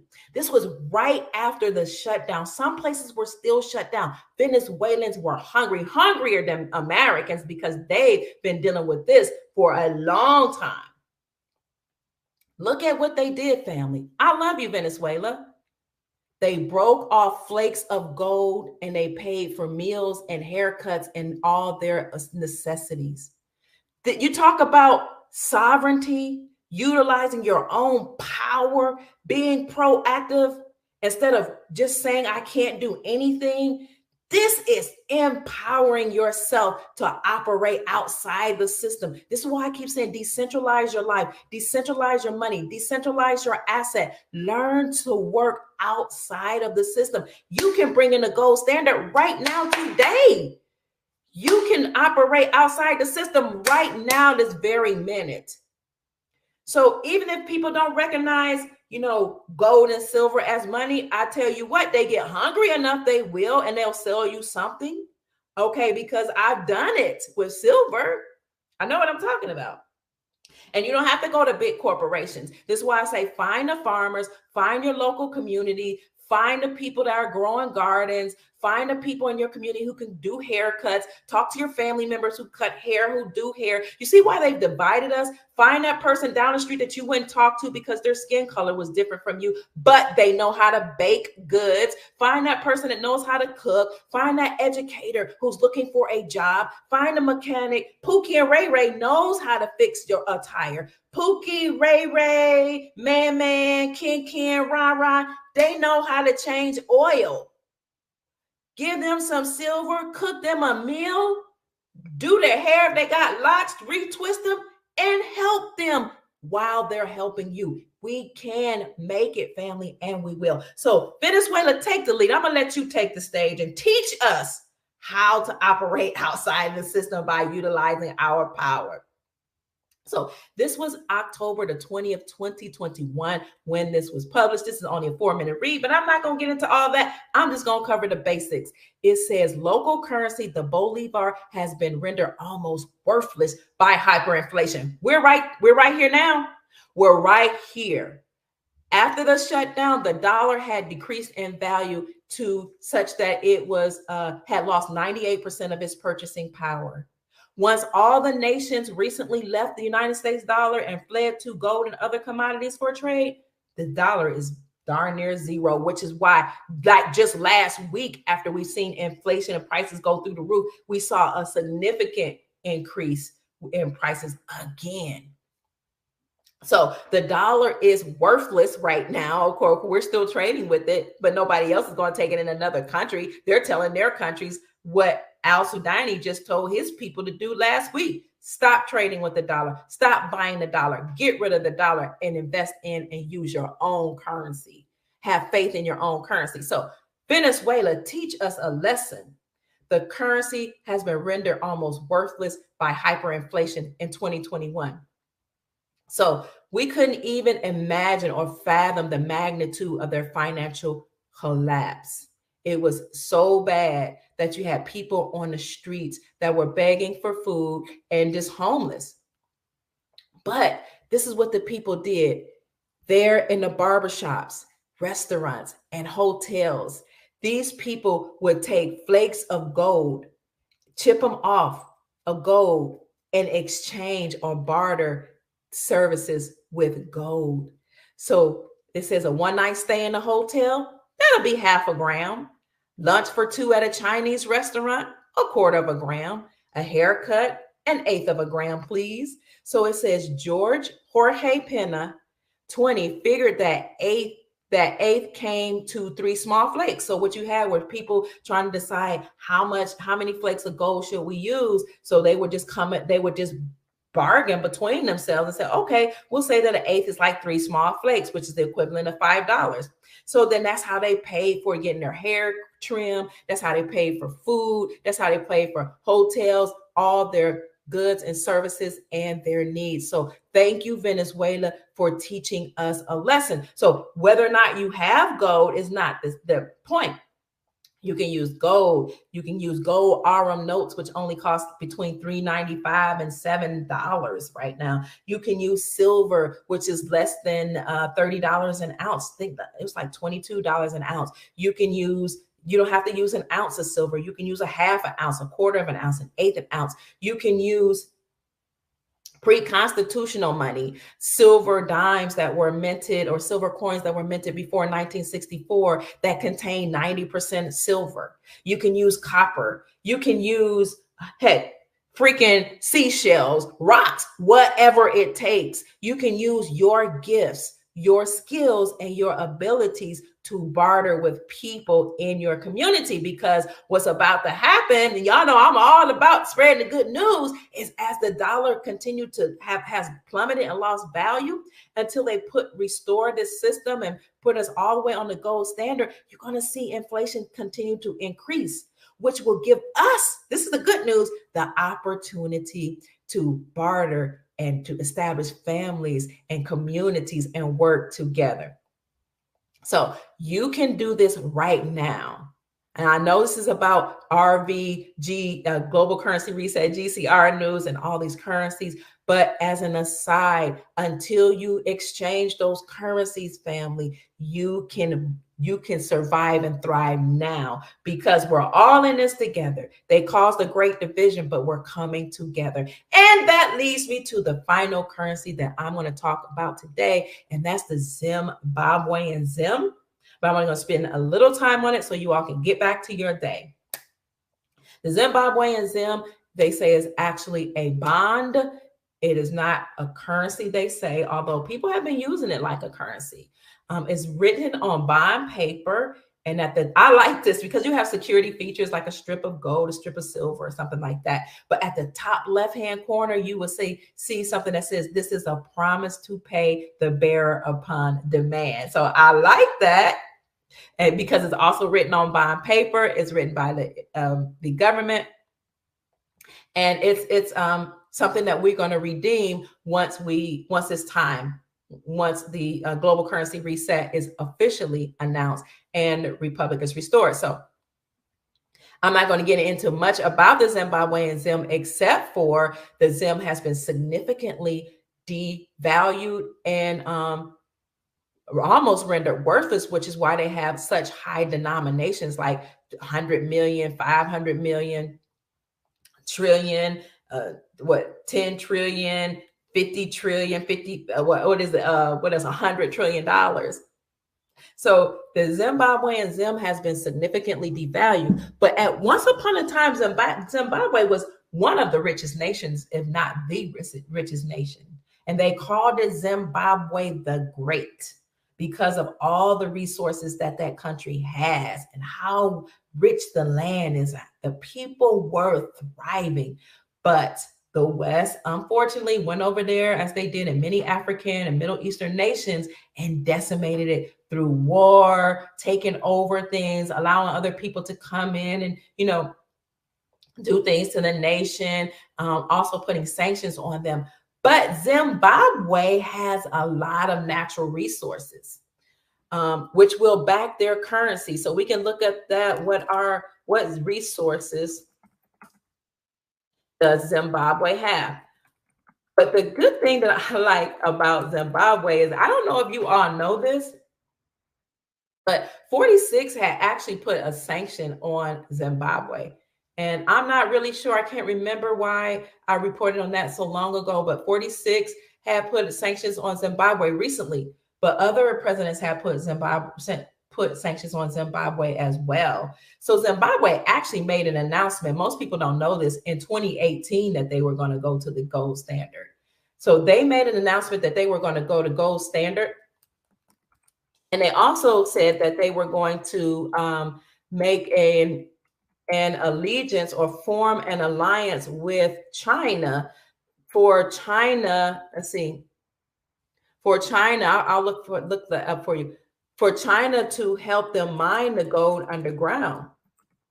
Zimbabwe-China agreement. I think it was in 2018 to mine the gold. I just want you to see how well they're doing. So they have had sanctions with them, put upon them for a long time, and then 46 put sanctions on them, and many places have put sanctions on them, and they said that's all right. They said in 2018 we're going to go to the gold standard, and then they said it again in 2020. So let's get to this article right here. This came out in 2022. Zimbabwe goes for the gold coin, that is, to fight high inflation. So although they were coming out of a global pandemic, Zimbabwe the Great now flexing their muscles. They're saying, we're going for the gold. We created our own coin to fight high inflation. With inflation soaring in Zimbabwe and the country's currency in free fall, as people abandon the country's currency, for the United States dollar, the government and President Emerson Mnangagwa is fighting back with a novel strategy gold coins. You see how he's looking at his guy up there like, yeah, look at me, look at me. So inflation was soaring through the roof. The currency had lost its value. People were abandoning their currency for the United States dollar. What they're going to do now that everybody's abandoned the dollar? Menengawa knew it was going to happen. A lot of people didn't like Menengawa being in power because he was friends with the guy who was there before him. I think they were like best friends or close friends, or he was his mentee or something like that. But we knew that that was the white hats actually just putting in a person that in position that would do the right thing, because the other guy, whether he was good or not, there was so much controversy that was aligned with him, or that was associated with him, that they couldn't have him still in power, ushering in the gold standard. But Menengawa said, I got something for you all. I minted my own gold coin. Kudos to Menengawa. So people were leaving the United States dollar. Leaving their Zimbabwe currency, fleeing to the United States dollar. But you all know now that all the countries have left the United States dollar. So Menengawa had to come up with a plan before that happened. So Monday of that particular month, Zimbabwe starts selling 1 ounce, 22 karat gold coins bearing an image of Victoria Falls, its world famous natural wonder. So each of them had a serial number that came with a certificate that will be sold at a price based on a prevailing international price of gold and the cost of production, the central bank said in its announcement on Freedom Day, or our Independence Day, July 4th. There must be something really significant about July 4th. I did hear Chief Rod Hayes said that used to be an Indigenous Day, July 4th, and some of these other days like Thanksgiving. But we've been taught that these are days you shouldn't worship, and you shouldn't celebrate them. Oh my God, how could you, Indigenous people or people of color, how could you celebrate these days? Look, I'm all about celebrating days that have anything to do with the family coming together, eating and sharing love, laughter, and joy. So this is what's going on in Zimbabwe. Not only that, but somebody said Mike Pence is a white hat, a black hat he may have been. However, he did do his job and he did it very well. So I'm grateful that he told the governors that you guys need to get it together. So we saw that they minted their gold, but we knew this was going to happen in 2018. And I actually reported this in 2018. And I kept saying, look, I already knew they were going to go for the gold. I was able to dig up articles and to search Google too, and find other articles that were in alignment with what I had been saying, that they promised that they were going to go to the gold standard in 2018 under my president. So, we knew that was going to happen. Some of us that people were going to start preparing for the gold standard under 45, because there was an agreement behind the scenes between all the countries to return to the gold standard and to world peace, which is why you didn't see any type of wars under 45. Zimbabwe, gold rush. The promise of Chinese money spurs Zimbabweans to dig. This was when? January 26, 2018. The government of Zimbabwe said that China has poured millions of dollars into the gold mining industry. So we knew it was coming, but it's nearly impossible to tell whether that money makes its way to miners. Even so, the lure of Chinese funded grants and loans have Zimbabweans unearthing increasingly more gold. They were digging up the gold, preparing behind the scenes for the gold standard. So 8 years into, so then they started talking about businesses, how they were preparing to return to the use of gold. So all of this was going on behind the scenes, family. Countries have been preparing. They made an agreement to do this. So when we have an official announcement, whether it's overt or covert, that we have returned all the republics around the world, you know that it will be time to exchange your currencies. And that returning of the republics will come, it will naturally occur because the deep state is being demolished, because the deep state, United States Incorporated, all those 3-letter entities and so-called federal entities attached to it are being demolished. This is why Republicans are attacking United States, U.S. Department of Education, saying we don't need no funding. Tennessee's leading the way. Tennessee's House Speaker, Cameron Sexton, leading the way. We don't need your money. Now, the mainstream media will spin it and they'll say, oh, these Republicans, they're rejecting all the federal money that's supposed to help the poor little Black people. They can't help themselves. Oh, they're rejecting the money that's going to help the people that don't speak English. How could these racist Republicans do such a thing? They are rejecting money that's supposed to help people with disabilities. But what they won't tell you is that states have the money. And that's why I produced that podcast yesterday. What did Cameron Sexton say, the House Speaker in Tennessee? We don't need money from the federal government, because with the money that comes from the federal government, there's an agenda attached. There are always strings attached. He said, we have our own money and we don't need them to dictate our curriculum. He said, by funding our own schools and our own education, we take control of the curriculum and we take control of the testing. Because when the federal government gives you money, you have to do whatever they say. When they give you money for the schools, you have to teach CRT, or critical race theory, which teaches people of European descent that you should feel guilty for slavery because allegedly your forefathers caused slavery. To me, that's preposterous. I don't like that. So that's not for the school system to teach. If that anything like that should be taught, it should be taught in the home. That should be left up to the home.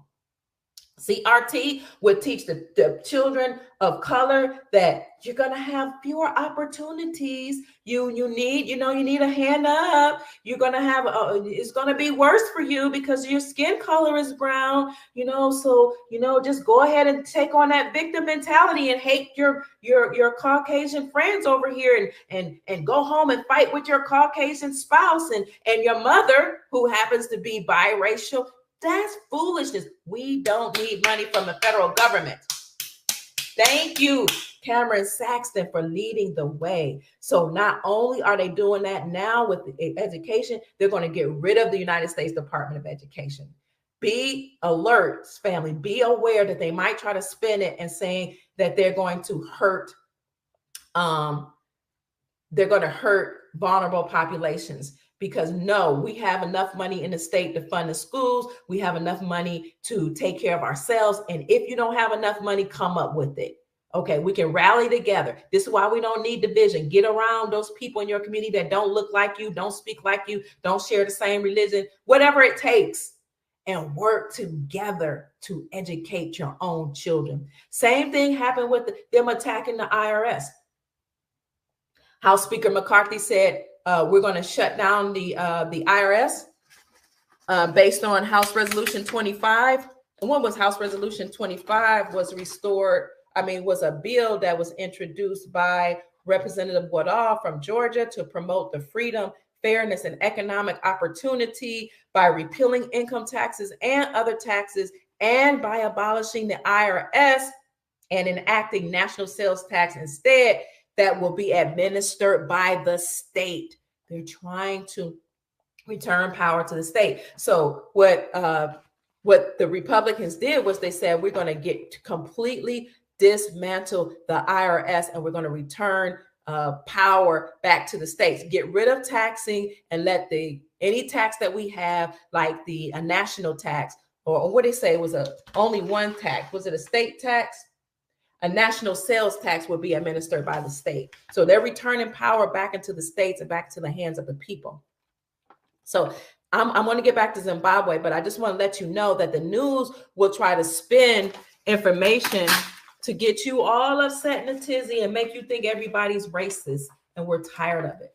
So when the Republicans went after the IRS and they said, we defunded the IRS, we took away $80 billion that the Democrats had passed for the IRS so that they can hire armed criminal investigators, okay, which was a law enforcement branch of the IRS. So the Republicans said, no, we're defunding the IRS. We're taking away the $80 billion that the Democrats gave to them. The Democrats got angry, okay?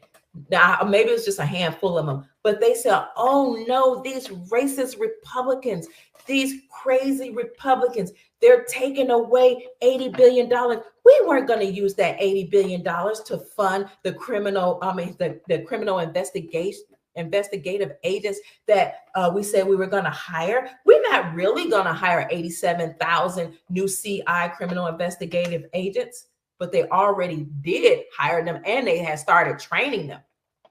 So the Democrats said, no, the Republicans are trying to zero out the inflation. They're trying to zero out the Inflation Reduction Act.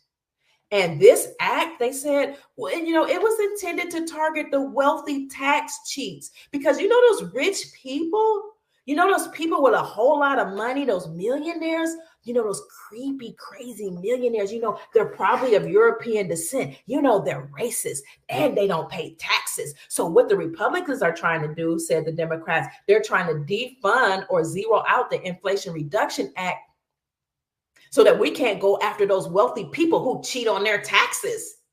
You see how they try to cause division? I'm going to get back to this. Pay attention to what they try to do to cause division.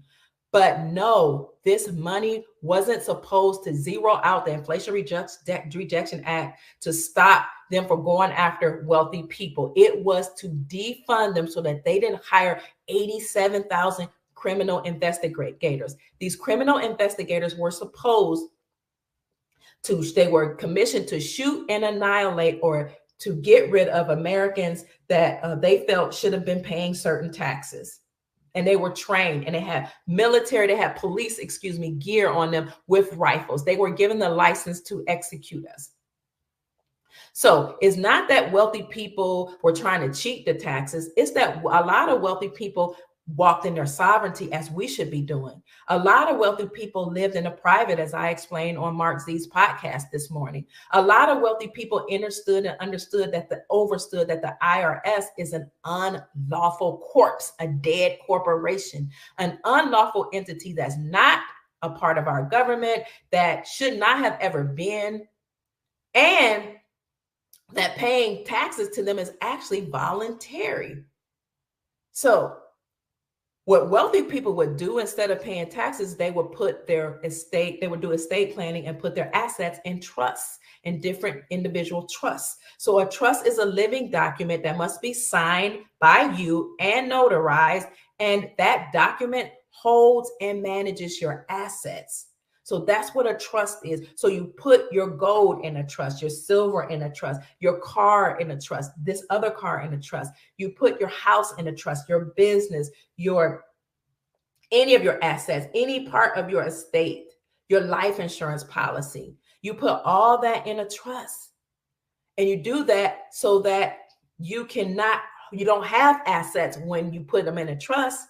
Remember, John D. Rockefeller said, what'd he say? Own nothing, control everything. So when you put the assets in a trust, you don't own the assets, the trust own the assets, and you control the trust. So there's a way when you have trust that you can actually get around paying taxes. There is a way, and people operating in a private knew how to do that. And many of them are wealthy people. So it's not that they're cheating the system. It's that they're smarter than the system, and they understand that they are sovereign. Then some of them would do other things, which is called, what's that called? Equity stripping, which is the way you have to pay attorneys to do it, or people in power, unless you know how to do it yourself. Equity stripping, where they would find ways to make it seem like they didn't have as many assets that they have. That doesn't make them cheats. That doesn't make them racist. That doesn't make them silly. That doesn't make them criminals. That makes them just wise and knowledgeable about ways to get around the deep state. So that's what I wanted to say about that. The Democrats will tell you that the Republicans have tried to defund the IRS because they're trying to take away money that was supposed to go after these wealthy tax cheaters. And that's not the truth. The Republicans and Kevin McCarthy said we're defunding the IRS because they've hired trained investigators to come after people to shoot and delete them.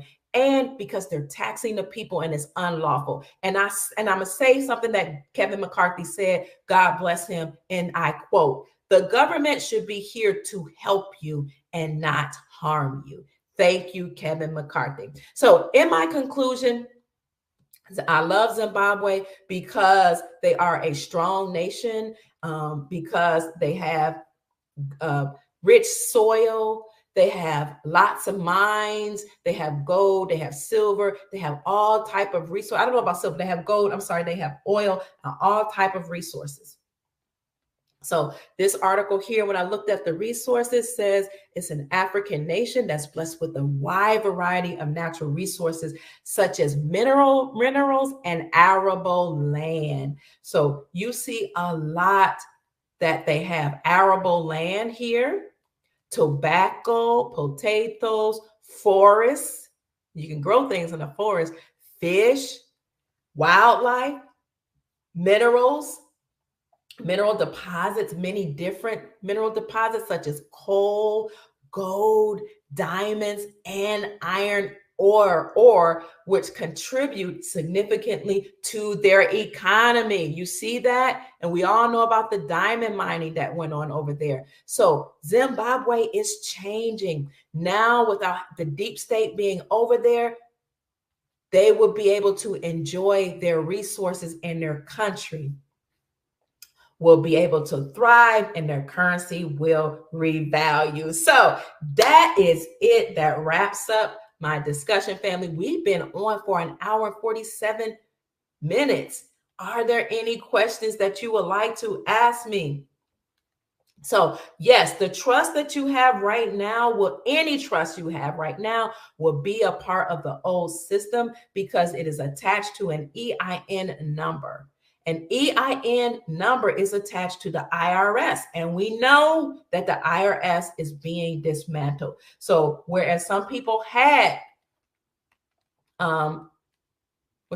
whereas some people had trust and it made sense within the current system, now some people are deciding to hold off and get a trust, a common law, living business, irrevocable trust, or something like it once the republic is restored, because there will be no more IRS, which means that there'll be no EINs. Thank you so much, Brother Lonnie Boyles. Yes, a trust is so important. So some people have decided, even knowing that the IRS was going to be dismantled, they went ahead and put their assets in trust just in case they died or transitioned out of here before the system turned over. Because the thing about having trust is that you're able to control your assets from the grave. So there's a difference between a will and a trust. The will only expresses your wishes. It does not transfer your property or your assets to the people. Even if you write it in the will, it doesn't mandate, it doesn't have to do that. As a matter of fact, when you have a will, it has to go through probate. Okay, it's going through a system, it's going through the courts, and any fees that are attached to probate, all wills go through probate. And that can be a lengthy process, which will mean that your family members will not get your assets, in a timely fashion. And each time that it goes through the probate system, all those fees come out of your estate. And wills can be contested. So your spouse, your spouse may say, you know what?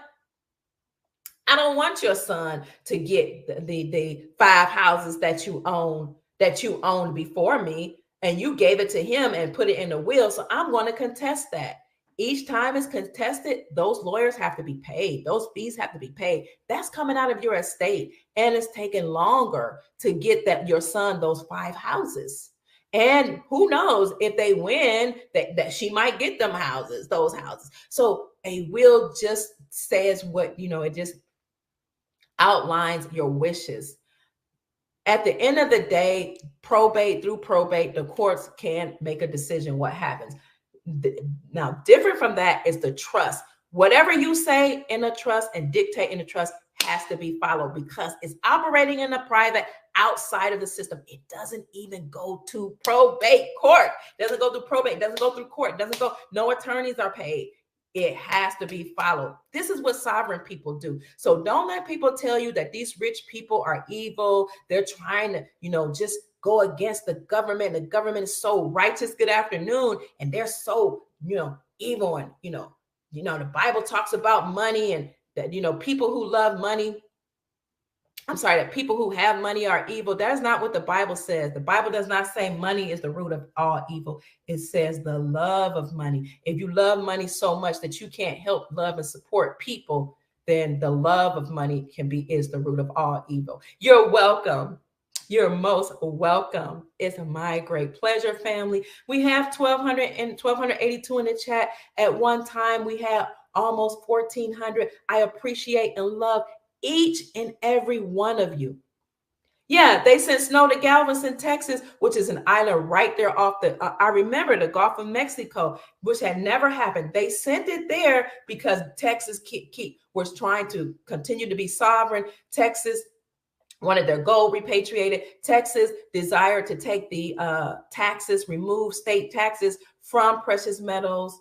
They were trying to repeal the taxes, which would free all precious metals to be used, all gold and silver, different versions of that, denominations of that, to be used as lawful money.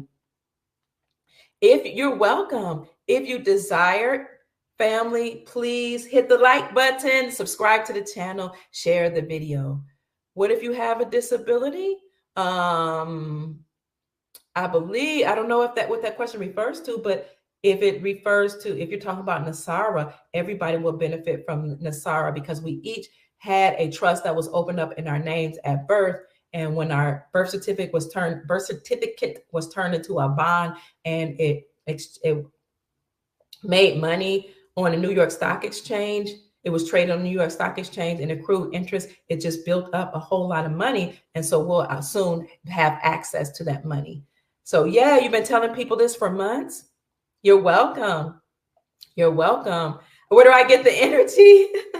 I don't know. All the love and support from you all. I'm living a great sunshine state too. And I think it's my natural inclination, the way I was raised, the way I was just built, the way the Creator built me for such a time as this.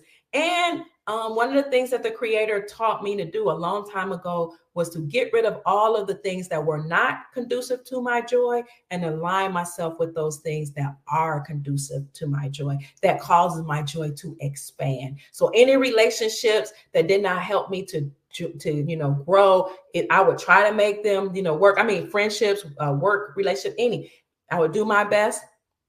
But, as time went on, if the nature of relationship changed, and I was like, okay, well, it's not conducive to my joy anyway. So I have to go to where I'm loved and supported. And also I had to, just do things that just make me happy, walking by the water and staying out in sunshine, being around family, writing down my mission statement and vision statement for my life and my family members and rehearsing them. So my mission statement is, why am I here? My purpose. I wrote it down from the time I was young lady. And I revisit it and I ask myself, are you still living according to your mission? And I make sure that I do. And my vision statement has always been before me in terms of what is important to me. This is why I'm an excellent mother and I'm a great leader. And I do my best at teaching because I understood my purpose.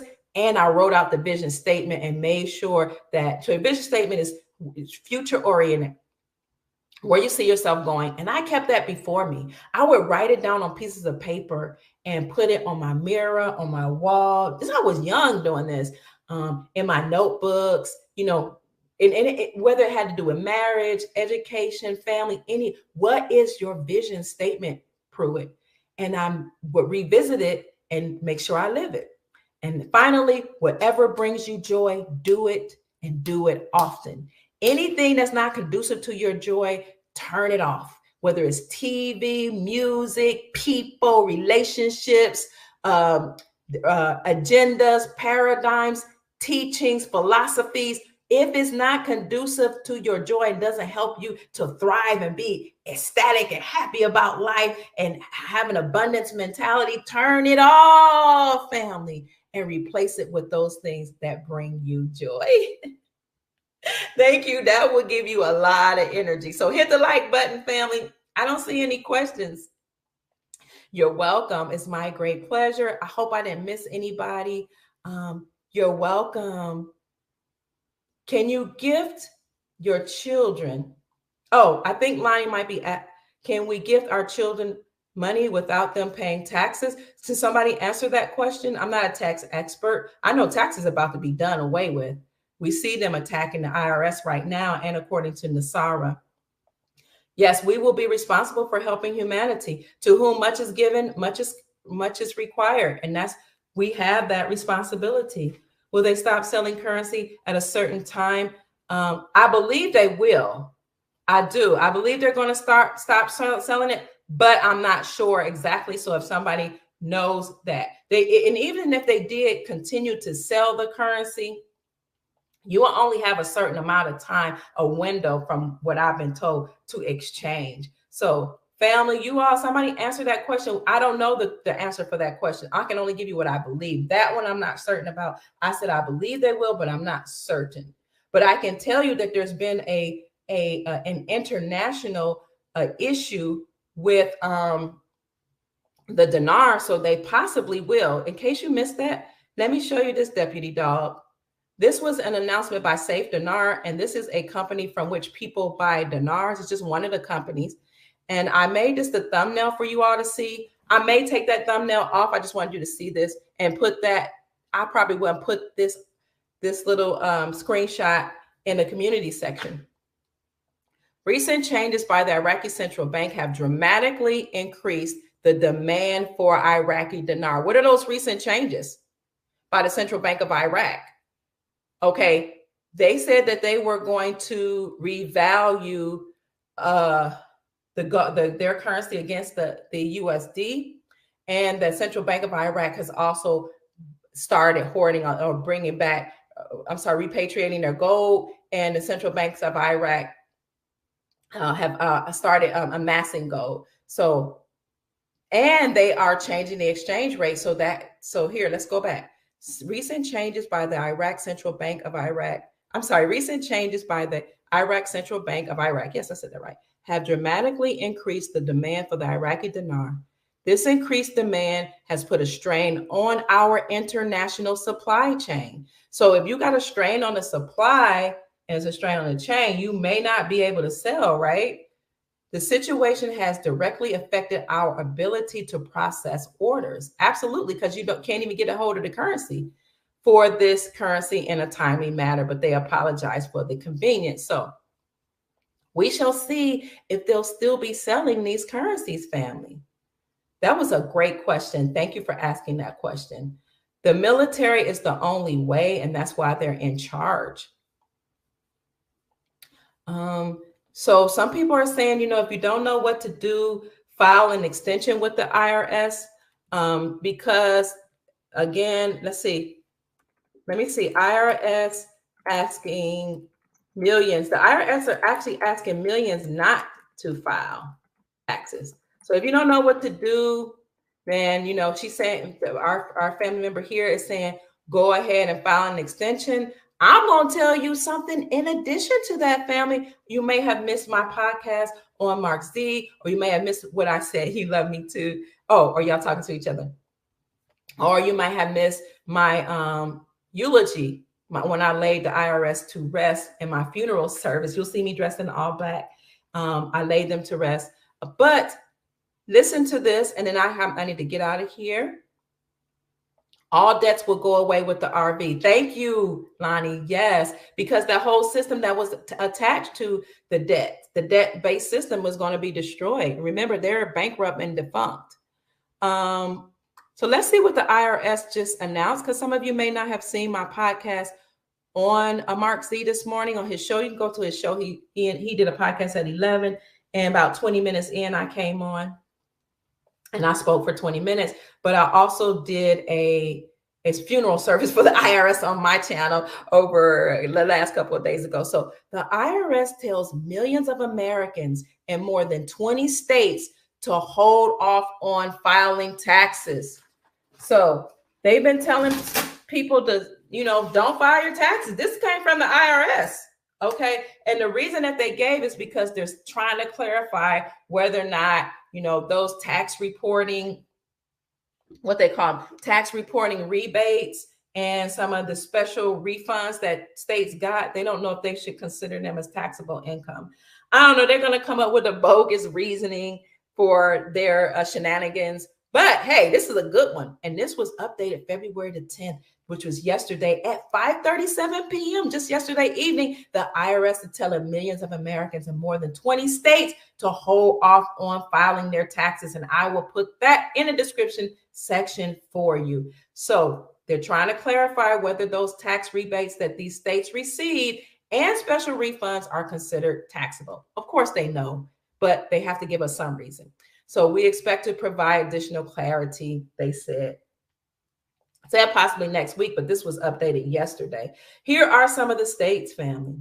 Alaska. And Alaska does have a disclaimer. They say that only for the supplemental energy relief payments received, the annual permanent fund dividend is usually taxable on the federal level, but it's still stipulated as one of the states that don't need to file right now. Alaska, California, Colorado, Connecticut, Delaware, Florida, Hawaii, Idaho, Illinois, Indiana, Maine, New Jersey, New Mexico, New York, Oregon, Pennsylvania, Rhode Island. Those are the states that are named. I don't think that's quite 20 or 22.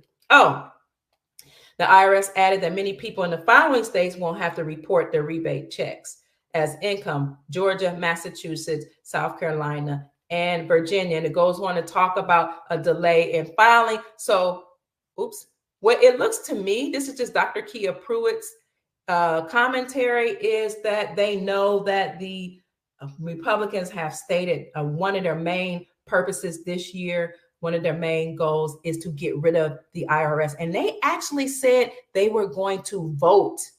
Do y'all remember that? Republicans, it was an article that said GOP will vote to end the IRS. They actually made an announcement that they were going to, but they didn't say when they're going to do that. I think this announcement came out around the 10th of January. I'll let you see that. And then, family, I want to let you go because I know you have a life. Oh my gosh, I just get so into this information that sometimes I get ahead of myself. So let's look and see what the GOP said. Here you go. House Republicans. Look at this. House Republicans to vote on a bill to abolish the IRS, eliminating income tax. Hello. We had this preacher in my community in Louisville, Kentucky. Guess where I raised my children? He had two missing teeth, and he would preach like this. He would talk like this. And so whenever he got excited, he would say, "Hello, somebody." I said, "Hello, somebody." And we would try so hard, you're welcome, not to laugh. So I want to say like him in the words of that speaker, that preacher in my community. "Hello, somebody." I said, "Hello, somebody." Can somebody be a witness to this truth? Hello, somebody. Can I get an amen? Can I get a hello? Can I get a thank you? Somebody. House Republicans, this was published January the 10th, 2023 at 9:12 a.m. Eastern Standard Time to vote on a bill abolishing the IRS and eliminating income taxes. So vote on abolishing the IRS is part of a deal between Speaker of the House, Kevin McCarthy, and the House Freedom Caucus. Let freedom ring, family. The Republicans have made a decision that they will vote on a bill that will completely abolish the Internal Revenue and eliminate the national income tax and replace it with a national consumption tax. Did I not just say that this is House Resolution of Bill HR 25 that was introduced by Woodall from Georgia? Not unless they update. Yeah. The House will be voting on Georgia Republican. It's Buddy Carter has a new tax. Okay, a new bill. But the first one was House Resolution 25. It came out of Georgia as well to promote freedom, fairness, and economic opportunity by repealing by repealing the income tax and other taxes and abolishing the IRS and enacting a national consumption tax or national sales tax to be administered by the state. So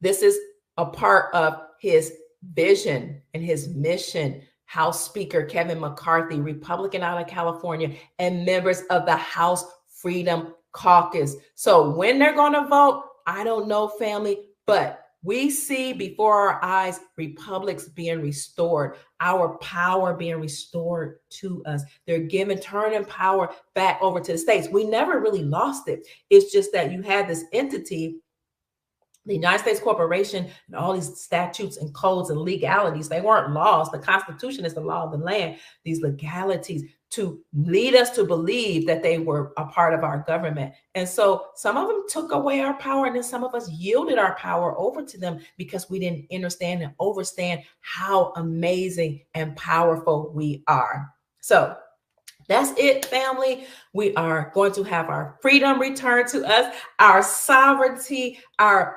prosperity, and our peace. And I'm here for it. I cannot wait. I look forward to the glorious day when we all can say we have accomplished the goal of completely having our freedom restored. But keep in mind, you can enjoy that now. Learn to operate outside the system. And the best way to do that is to use the power within and align with your family here that we have, your natural family and all of those that's a part of your community that will help you to thrive. So my name is Dr. Kia Pruitt, family. I trust and I hope I said something to raise your vibrations and inspire you to create, you're welcome, the most amazing, magnificent life that you desire and deserve. Share the video, family. Get you some gold and silver. Go to your local coin company and get you whatever you can.